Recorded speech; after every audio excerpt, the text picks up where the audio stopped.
હવે જે નામદાર સુપ્રીમ કોર્ટ દ્વારા આદેશ કરવામાં આવ્યો છે તે મુજબ 12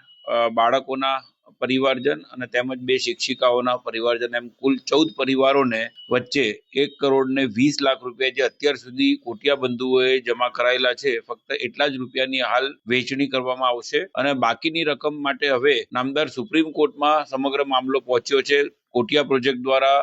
નામદાર સુપ્રીમ કોર્ટમાં એક SLP ફાઇલ કરવામાં આવી જેની આજે રોજ સુનાવણી હતી। નામદાર સુપ્રીમ કોર્ટે ગુજરાત હાઈકોર્ટના આદેશ સામે રોક લગાવી દીધી છે। રોક લગાવવાનું મુખ્ય કારણ એક જ છે કે આ જે કોટિયા પ્રોજેક્ટને એકલાને વળતર ચૂકવવા માટે જે જવાબદાર ઠેરવ્યા છે એમાં ક્યાંક ને ક્યાંક હસ્તક્ષેપ કરવાનું નામદાર સુપ્રીમ કોર્ટને યોગ્ય લાગ્યું છે। કોટિયા પ્રોજેક્ટે ઇન્સ્યોરન્સ કંપની બી આમાં જોડવી જોઈએ અને અન્ય જે ભાગીદારો છે અને અન્ય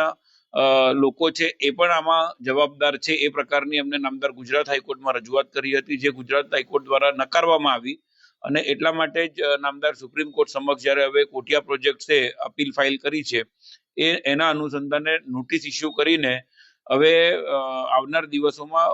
આ મામલે નામદાર સુપ્રીમ કોર્ટ નક્કી કરશે કે જે કંઈ વળતરની રકમ છે એ વળતરની રકમ ચૂકવવા માટે ફક્ત કોટિયા પ્રોજેક્ટ એકલા જ જવાબદાર છે કે અન્ય લોકો પણ જવાબદાર રહેશે।